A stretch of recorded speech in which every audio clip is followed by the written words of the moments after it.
It is my great pleasure to have this be trusted with this task of introducing our keynote speaker tonight. And I want to start very unconventionally by saying that we had a dream, and that this dream was nourished by our knowledge of Lina's activity in working with children and youth who were displaced. We just read a very moving account of that was authored by Lina. So this was the first idea, that it would have been marvelous to have someone who lives through the experience of being in a wounded place on various levels and with various challenges connected to that, but who is also actively involved in a process of dealing with wounded spaces and of dealing with people who are victims of these wounds and these scars. So, you know, the practitioner and the experience practice, the experience boxes were checked. Having read some texts by Lina, we also knew that it is going to be extremely interesting, thought-provoking, and captivating speech. So then the dream came true. Lina, Sergie, Attar, the co-founder of Karam Foundation, an architect and an activist, accepted our invitation, and here she is. You can read her full bio in our pamphlets.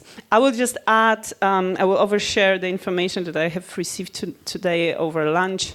Which is to say that Lina was planning when she was wondering who she's going to be when she grows up. She wanted to be an academic, and I must admit that on behalf of all these people who are beneficiaries of Karam Foundation, I'm very grateful that she decided otherwise. Without further ado, Lina, Sergie, Attar.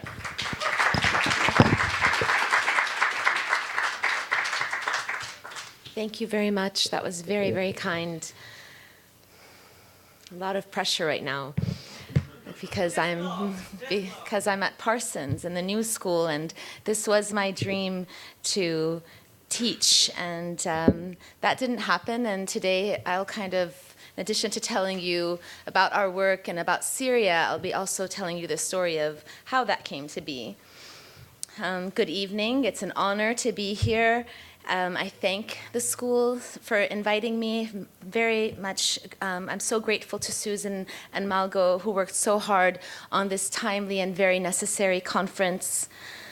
Many years ago, when my parents were both new doctors, freshly graduated from University of Aleppo, they left Syria to build a better place for themselves, a better future, and came, like many other Syrian doctors until today, to the United States. So Brooklyn was their first home, and I was born in Brooklyn. I only lived here for the first year of my life. But although I've never really lived in New York City, I've always felt a very strong tie to this amazing city. It's always represented possibility, resilience, and most importantly, freedom. And when you've experienced loss at the scale as every Syrian has, we tend to revisit these spaces and places of our past that we have a connection to as surrogate homes. So I also want to thank you for welcoming me back home. One day in the fall of 2015, I was standing in the front of a crowded classroom in a school for Syrian refugee kids in Reyhanli. Reyhanli is a small border town in southern Turkey, just a few miles away from Syria, where the war rages on. Reyhanli used to have a population of 60,000 people before 2011, and today has an extra population of 125,000 Syrian refugees who also call Reyhanli home. That day in the school, I was giving a workshop to the kids called Mapping Home. The kids were pretending to be urban planners, imagining and designing the cities of their future. And I drew the plan of my city, Aleppo, as an example, and I explained to them parts of an ideal city, how a city usually has a central feature or an emblem, like the citadel of Aleppo, or the Eiffel Tower in Paris, or in Reyhanli, their lake. And I explained how we need streets and schools and hospitals, and most importantly, homes. These fifth graders began to fill their papers with the plans of their ideal cities. I squeezed between the wooden desks in the crowded classroom looking at their designs, and I saw really beautiful designs of, full of whimsy and fantasy, families walking down wide boulevards, towers, citadels, and gardens. One boy insisted on using the edge of his book as a ruler, even though I told them that it's okay to sketch without a ruler, but he wanted to be very precise. And they were so happy in this exercise. But there was another common trend in the drawings. Many of the cities were located on a coast and had rows and rows of tiny pointy triangles. And I finally asked, what are those? And one boy looked at me surprised and he said, that's the refugee camp. And I asked a girl, where is your city located? And she said, somewhere far, far away. And I asked her where, and she said, you know, in Europe. One girl had drawn her city as a globe. There were ships that traveled through space to arrive. And I asked her, where is this city? And she said, this is a place where no one can come to but Syrians. No bombs or planes are allowed here either. This is where we will finally live in peace. Can you imagine a world where children can't even imagine an ideal city without a refugee camp? I can't, because 6 years ago, do you know how many Syrian refugees existed? Does anybody know? 0. Today, there are over 5 million Syrian refugees like these kids with nowhere to go. This is actually a piece of one of the drawings by the kids that says, I don't want a tent. Today, there are over 5 million Syrian refugees like these kids with nowhere to go and nowhere to turn back to. Home is a fragile dream. For some, home has been a plastic tent for years. For others, home is a storefront or a street corner. Home is a smuggled photo or coveted house keys to unreachable front doors. Home is captured forever, like my grandmother's home in Aleppo, in an essay in a book. For families like my own now scattered across the globe, home is where the WhatsApp is. If you had told me 6 years ago that half of Syria, almost 11 million people, the over 8 million internally displaced, more than the population of New York City, would no longer be living in their homes, or that over 500,000 people would be dead, that 1 in 4 refugees in the world are Syrian, and that over 1 million Syrian kids would no longer be in school anymore, and that my home, my city, timeless, historic Aleppo, one of the oldest cities in the world, would be reduced to a pile of rubble, like scores of other Syrian villages, towns, and cities, and that my Syria, my beloved Syria, would become one of the most dangerous places in the world and the site of the worst humanitarian crisis of our lifetime, I would have never believed you.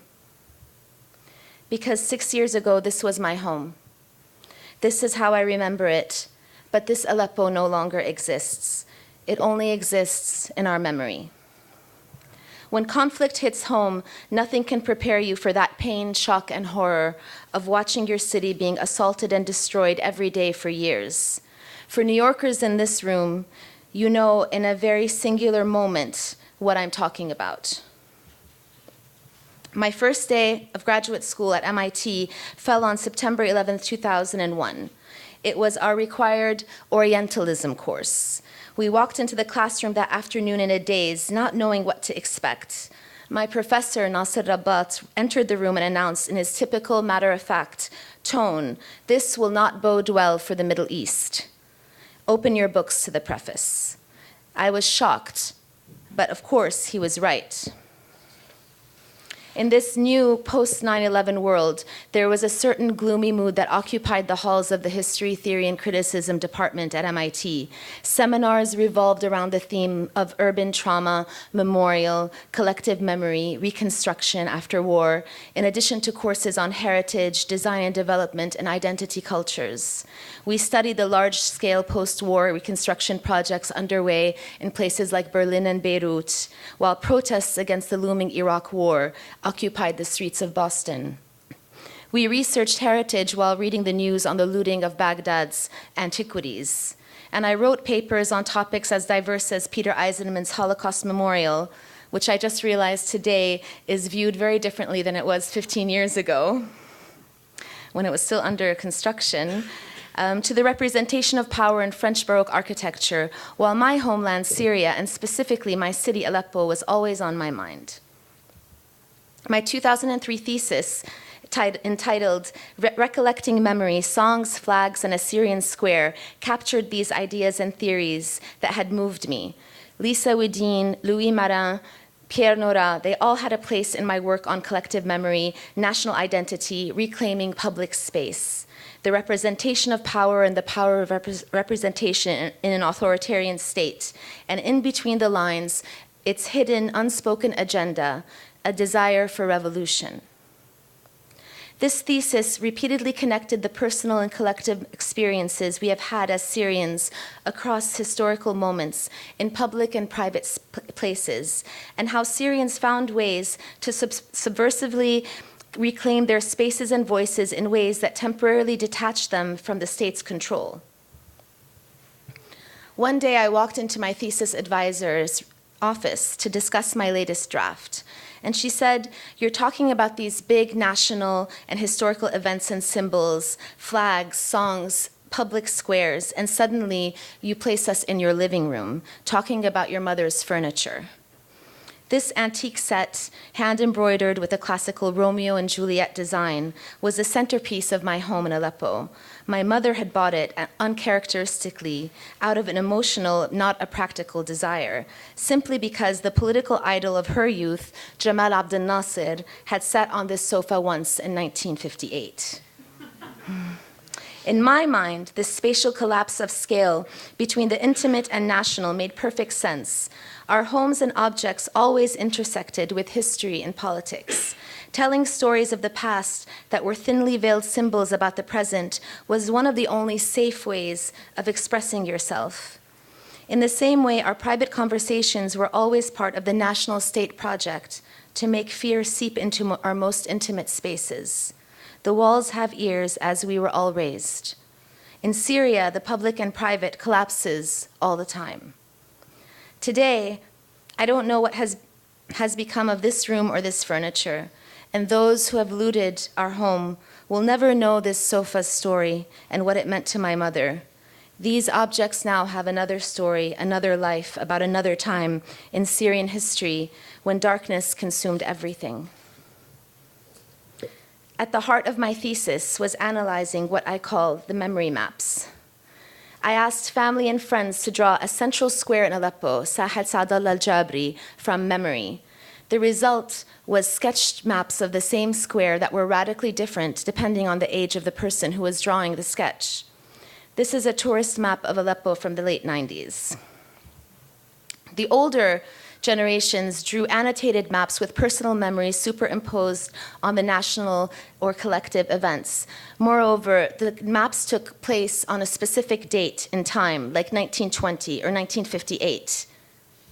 The maps told stories of a specific time at a place. In this one, you can see the square as a space for assembly, although it had not been used for public demonstrations for decades.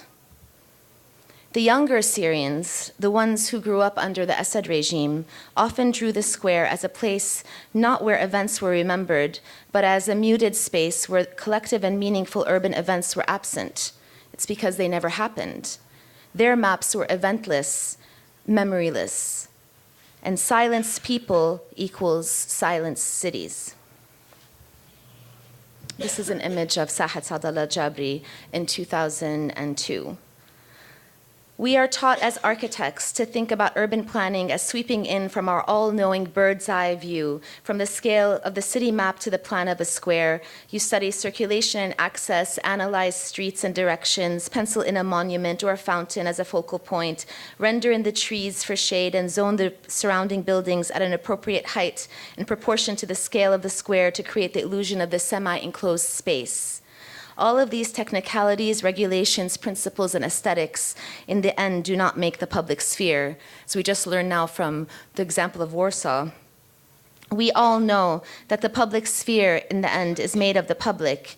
And when people stop or are stopped from using their squares or cities for what they were intended, to assemble, to gather, to occupy, to speak, and to be heard, then the essence of the square evaporates into empty lines and unrealized expectations.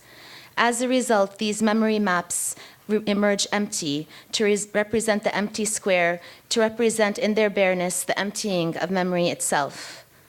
What comes after the emptying of memory?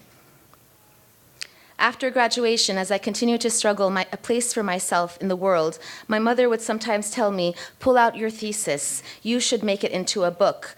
And I would answer, what's the point? Who would ever want to read about Syria? Then in 2011, the revolution sparked in Syria as the final and fatal domino effect of the Arab Spring. I watched with millions of Syrians in awe what the people were chanting, what the banners said, which flags they were carrying, which spaces they were occupying and reclaiming. No more fear, no more acting as if, no more demonstrating as a clever deconstructionist play on words. No, they were just demonstrating. For the first time in decades, the public space in Syria became public once more. Sometimes in these spaces, they expressed empathy, reaching out beyond their closed borders to find solidarity with others. And other times, their wit, humor, and love of life shine through. I love this banner, really. Inspired, I adopted a pseudonym and began to write the stories of Syrians I spoke to daily on Skype. Mothers, university students, fighters, activists, citizen journalists, politicians, a full spectrum of Syrians from across the country, all cities, villages, and towns. Slowly and unexpectedly, essay by essay, I became a writer. Those early elated days soon faded. More people were dying every day. The regime's bullets were replaced with tanks with barrel bombs, missiles, and chemical weapons.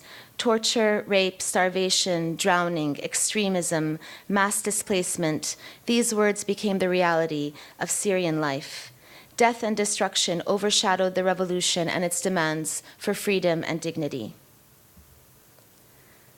Nothing you study prepares you to witness the slow destruction and loss of your home and your country. Nothing prepares you for the moment that theory and history becomes your reality. And even when you're obsessed with memory like I am, nothing prepares you for the reality of living merely in memory. Nothing prepares you to have to understand maps like these of Aleppo, the city reduced to blobs of color, indicating the shifting front lines of battles between the regime, the rebels, and the extremists, and analyzed over and over through the media. These rude blobs moving over sites of our history and memory, as if Aleppo was nothing but a war zone. And as the daughter of Aleppo, that timeless city, I never imagined I would have to write an article like this one. Friends were dying, family fleeing, cities burning. The Syria I knew was dissolving. And in telling the truth that I felt was more important than anything else, that took a back seat to action. What could we do to help ease the suffering, to resist by building in this time of destruction? That's what placed me in that classroom of refugee kids and so many classrooms over the years. Along with my Karam Foundation team, an amazing group of international mentors, actually we have one in the audience today, we traveled frequently to the Syrian border and gave workshops in schools covering all kinds of creative, scientific, and linguistic fields like art, journalism, coding, entrepreneurship, storytelling. Michelle here gave the Antigone play to groups of Syrian refugee kids. and so many more amazing workshops. And our idea was that by investing in the children, we would be investing in a better future for Syria. In mapping home, I use the same concept of my thesis, telling stories through the abstract form of the floor plan or the city map, to tell the kids how to imagine their futures. The kids transformed into architects or urban planners for the hour as they learned to draw floor plans of their home through watching me, through watching me draw the floor plan of my home in Aleppo. And I explained to them that drawing a floor plan is like slicing the top of a building off and looking down at the rooms from above. I draw wall thicknesses and door symbols, just as I had learned 20 years ago at the University of Aleppo, in that same faculty of architecture that was bombed a few years ago, where over 85 people were killed, many of them architecture students, some of them sitting on the same drafting tables that I once worked on. This is where I used to sit for lunch every day with my mother and my father and my brothers. I draw the round table and color it blue. I draw my memories. This is where I used to read. This is where I used to watch TV. This is where I used to. And one day in the fall of 2014, in another classroom, something profound happened. The children began to fill their pieces of paper again with the designs of their future homes. Some have big gardens, bedrooms for every sibling, towers of toys, smiling sons, and happy, complete families. But Omar, a 10-year-old boy sitting in the second row, well-dressed and well-groomed, refuses to draw. My home is gone, and my new home is no home at all. I can't draw my home in the future because I don't have a future. My heart sinks, and I ask him what I ask hundreds of Syrian refugee kids over the years. What do you want to be when you grow up? He doesn't hesitate for a second. He says, I want to grow up to become 18 as fast as possible so that I can die. I am devastated. No child has ever said that to me before. And I wonder what kind of trauma has he witnessed in his journey from being inside Syria to being a refugee? What had killed hope inside of him that he couldn't imagine a life for himself past 18? I don't know what to do, and I feel like I've failed, so I sit next to him on the tiny bench and we watch the class draw their futures.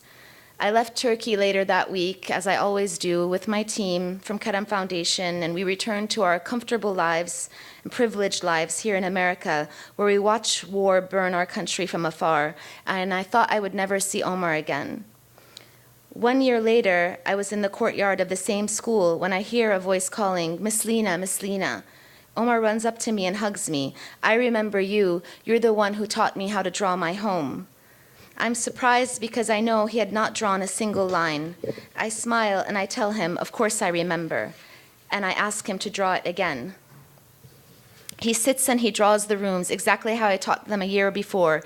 He draws a car outside, and I ask him again, what do you want to be when you grow up? And he says, a policeman. And I say, why? I ask him why, and he says, because policemen defend the people. Then he draws a swing set and a slide and a little boy with a remote control car. And I ask him, who's that? And he says, beaming with pride, that's my son. Omar went from not believing there was a future to inventing a memory that helped him build a future in his mind. That invented memory of a future home was more powerful than any past that I could tell him about. And I think about that lesson a lot, what Omar taught me, that sometimes imagining the future, even though it seems impossible, can heal the trauma of the past. My team and I at Kadam Foundation had an idea to make a place where hundreds of Syrian refugee youth could experience the creative workshops we had been developing for kids for many years, like my Mapping Home workshop. Instead of these workshops taking place twice a year at refugee schools, we would train local mentors and hold these life-affirming workshops year-round. We had an idea to create a place where the most vulnerable members of the refugee community, the teenage boys and girls, could come to gain skills and confidence, find role models, and connect with the world. We called this place, this home in the time of displacement, a refuge in the time of trauma, Karam House, or the Giving House. It's a place where kids can learn languages, have access to cutting-edge technology, science, arts, books, and a safe social place to just be, a place where teens can be teens again. I'm very proud of our Makerspace in the Karam house, and this is what the kids were just doing last week, making the logo of Karam house in 3 dimensions. Karam house is a place for youth like Abdullah, who has been working there for a month and now wants to become an architect and designer. It's a place for these young Syrian engineers who are our lead mentors. They can finally practice what they studied in university and contribute to the community. And it's a place for young Muhammad who wants to be an animator. Karam House is a place for kids to create new healing memories and launch new futures. It is a blank canvas unburdened with the past or the bleak present, and it's a place where ideas can be built. This is where Syrian kids are more than refugees, more than their canceled passports and revoked visas, more than loss and more than memories. It's a place where kids know they are not forgotten, where they know that they matter, and it's a place where after years of being marginalized, they finally belong. This battle to belong and the battle of who is allowed to belong has become the struggle of our lifetime. Our arbitrary passports define us now more than ever. This is a piece by a Syrian artist which says, "The holder of this passport has the right to swim to all the countries in the world." We live in a world of over 60 million refugees worldwide and millions of immigrants and so many marginalized communities who are fighting for their basic rights to exist. Our world leaders are still deaf and blind to the injustices that they suffer. How did we allow this to happen? When did it become acceptable to turn away from genocide? And how has never again become yet again 2 meaningless words? Refugees are refugees for one simple reason: the world's indifference to evil. Our indifference to evil. The world decided that to turn away was easier than to act, and now here we are. But Syria is no longer just about Syria. It is a massive warning siren to our broken world. It's a symbol of our collective failure. Syria represents what happens when we stand silent in the face of injustice, and we are all part of the production of this bleak present we live in. When I work with Syrian refugee children who are now growing up into refugee adults, I no longer speak of the past.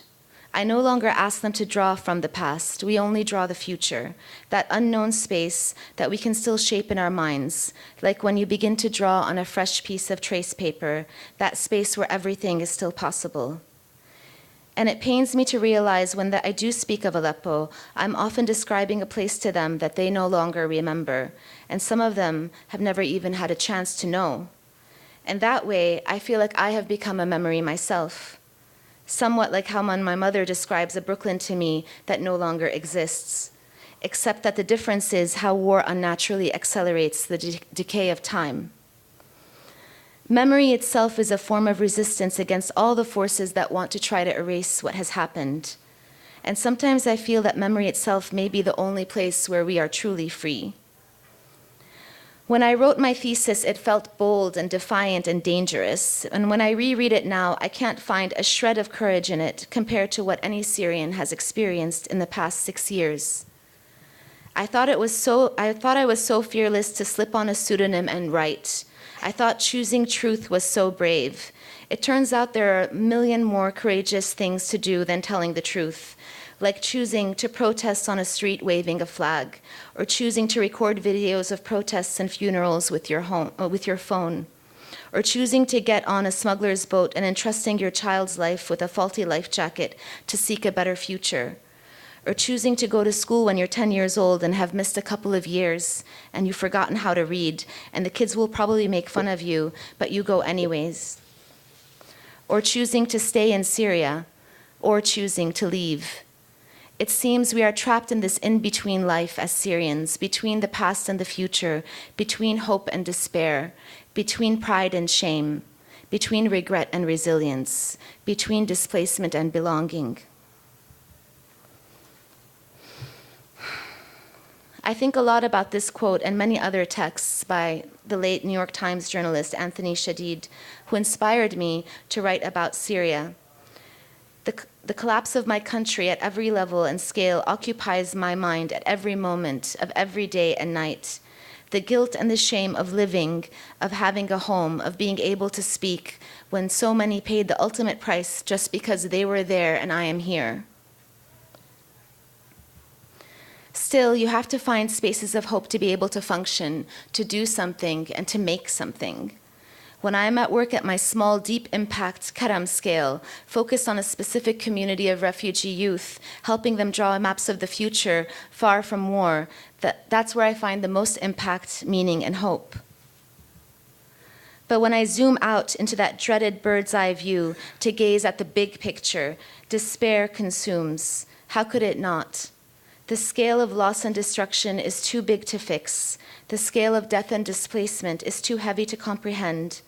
That scale reminds you that you can't change the world, even though you believed that you could during all those all-nighters in studio. This inhumane scale of devastation makes you feel that Syrians really are living on another planet. This image is of the last people of Aleppo. It was taken just a couple months ago. A group of doctors, teachers, journalists, mothers, and children. Last December, after living under siege by the regime for months, tens of thousands of people were forcibly displaced from their homes in eastern Aleppo and taken away in a series of green buses to become refugees. This group wanted to make sure that everyone else was safe before they left, and so they waited until everybody had gone, and they took this photo before saying goodbye to their city. Imagine that we live in this world where an image like this is taken and shared and becomes viral. We feel sympathy and empathy and even awe, but nothing is being done to have stopped this from happening. To be Syrian is to hold these two contradicting truths at the same time, knowing without a doubt there is nothing that you could have done more to try to bend the world to your will, and knowing without a doubt that you really haven't done anything at all. This is what it feels like to witness war devour your home from a distance. This is what it's like to live in this in-between present, stretched between the crumbling past and the unknown future. And in dark moments like these, I turn to two certainties.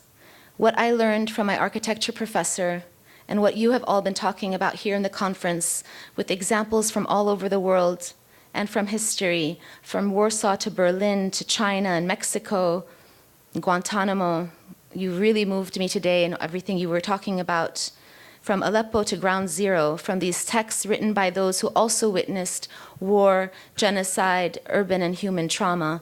In all of these examples is an important lesson of history. All wars end. Every people rebuilds their cities and countries in their own way. Eventually, memorials and museums will be commissioned in Syria, ancient artifacts will be restored, and the restorations will be fiercely criticized. Future architecture students will attend seminars and perhaps a conference just like this one dedicated to Syria as an example of both humanity's failure and humanity's resilience. And the other certainty comes from within my roots, my city of Aleppo, the oldest surviving city in the world. And being from Aleppo, that place as old as time itself, we know that Syria will survive too. That is our destiny. It must be so. But until then, Syrians will carry their country within them, pulling their culture and heritage wherever they roam in the world. This is the final collapse of scale. Individual walking Syrias, sacks of collective memory of a nation that once was. And they will tell their stories. They will tell their stories of who they once were in that place called Syria to anyone who will listen, and they will bravely map out their imagined futures while dreaming of home. Thank you.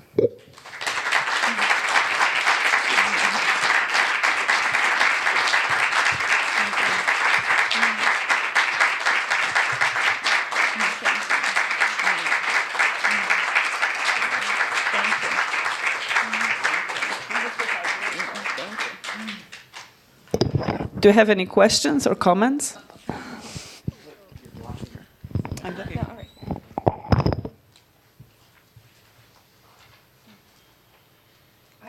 not a very interesting question, but I'm curious.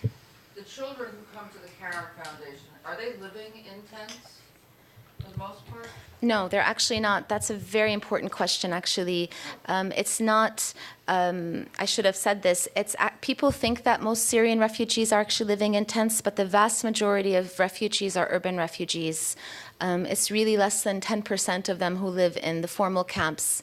In Turkey, for instance, 300,000 people live in formal camps, but there's over 3 million refugees in Turkey alone. So the kids that we work with actually are living in this town, and that's why so many of them live in unfinished storefronts, unfinished buildings, and they're surviving outside of the world of humanitarian aid. So they're just basically trying to survive with whatever they can. That means that they don't have a formal education, or they are not into a formal, like, United Nations school? Or No, I mean, there are certain kinds of, over the years, this is different, and where it depends where you are. Like Turkey, Lebanon, Jordan, Greece, for instance, they're very different. So, and over the years and with time, they start to implement programs. So for instance, right now in Turkey, there are Syrian refugee schools run by Syrian teachers. They're not formal schools recognized by the government of Turkey, but they also are, in the last 2 years, UNICEF started providing teacher salaries. And this is because of all of the kids don't know Turkish, and now there's a new system of absorbing these Syrian schools into Turkish public schools, because there was a big resistance from the refugee community to actually learn Turkish, because it means that they're never going to go back. Lebanon and Jordan have a different situation where they actually use their schools at different hours for Syrian refugees. And the Karam house that you described is where? It's in Reyhanli. We just opened it 2 months ago. And we're going to be opening up a second one in Istanbul. Istanbul, for instance, has over 600,000 urban refugees. And that's also, I mean, they're everywhere, and it's not really talked about because they, kind of disappear in the city.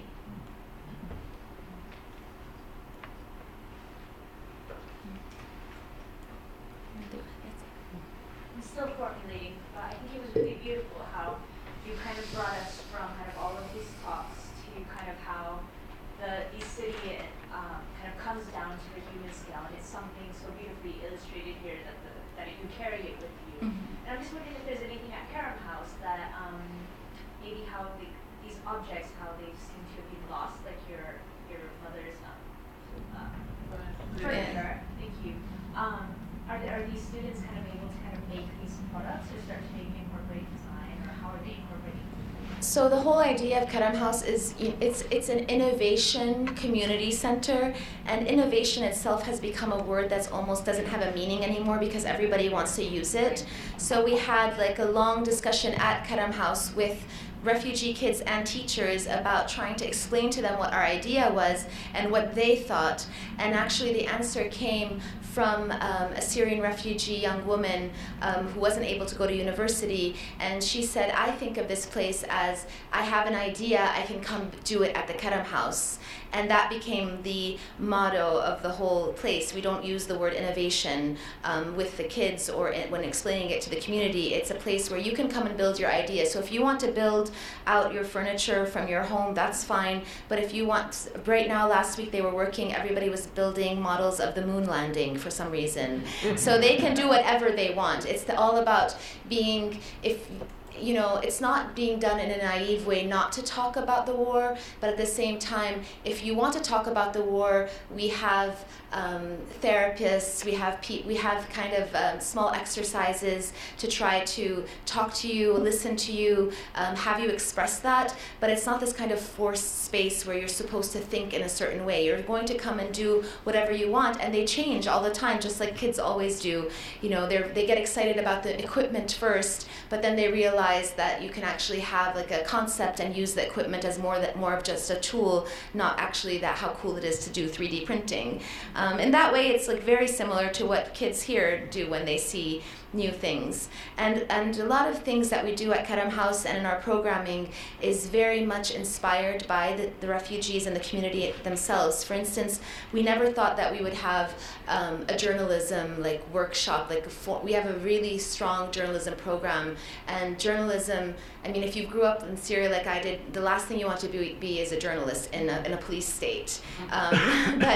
But these kids growing up in the revolution, they understand the media, they understand social media, they understand that they are in the eye of the storm and they are the story. So they started, we had a journalist once with us, and they kept on asking her, what do you do, what do you do? And she was writing a story about the mission, and when she told them she's a journalist, they asked her to give them a journalism workshop, and she set up right in the courtyard. She didn't even have a class, and put together a curriculum in one night and started teaching them about journalism, and that flourished into a full program where we have kids doing advanced journalism, we have kids becoming journalism interns, and so that came from their desire to do this, so we build it in. So it's kind of like we give them ideas and connect them to the world in ways they might not imagine, but at the same time we're listening to what they are interested in and build it in as well. And by the way, this piece is by Syrian, Armenian artist Kevork Murad. He makes these amazing live drawings about Syria. So. Is Virginia here? Is Virginia still known? Mm-hmm. Okay. Well, then I'm going to have to speak for her. For those of you who heard Virginia before, she talked about working in, I'm getting to Syria. She talked about working in Sarang, which is, for lack of a better descriptor, the Detroit of Belgium, where the steel industry left. And she worked with a woman named Elisa Bertolotti. And Elisa set herself up in the middle of a square and painted business cards for people for the jobs they would like to have. Yeah. So that's, you reminded me the idea of possibility. So someone said, I want to be a postman who brings only good news. And someone else, but so there were very practical things too. But this idea of leaving it open is really, seems, allows for complexity. When I was there in January, and the kids came to this space for the first time, they were seeing the finished space. You have to also imagine Rehanle, just at on the practical level, this space was a building, just an apartment building, 3-story apartment building, very small, and we knocked down all of the walls almost to create these big interiors, painted everything white. The furniture is all IKEA, so that's the only thing that we could get delivered there. But it's also, it has this very modern look. It's not something that they're used to seeing and used to having as their own and being new, because they're living in borrowed places, they're living in very crowded places. So imagine if you're a teenage girl, there's no actually a place for you to actually just hang out in Rehanle. There's not a place for you to go to. So this is even a place at a practical level just to come and meet your friends in a safe place. But there was a girl that I met, you reminded me, her name is Shadin, and she's a 12th grader, and I asked her, what do you want to be when you grow up? And she said, I want to be a doctor and a chef. And I asked her, why do you want to be a chef? And she said, because my mom has to go back to Syria, and she spends, a few months at a time there, and I don't know how to cook, and I have to cook for everybody in the family, so I want to learn how to be a chef because we do have a culinary lab. And I was really excited about that. And then I asked her, and we also have a small scholarship program to help kids go to university. So right away I asked her, do you know which university you'd like to go to, so we can start working on that? I'm sure, is there a medical school nearby here? And she said, I want to go to the furthest one possible. I don't want to be here anymore. And I was like, typical 17-year-old. I don't want to be near my family. And I thought that was really funny. I mean, those are the kinds of moments you get with the kids.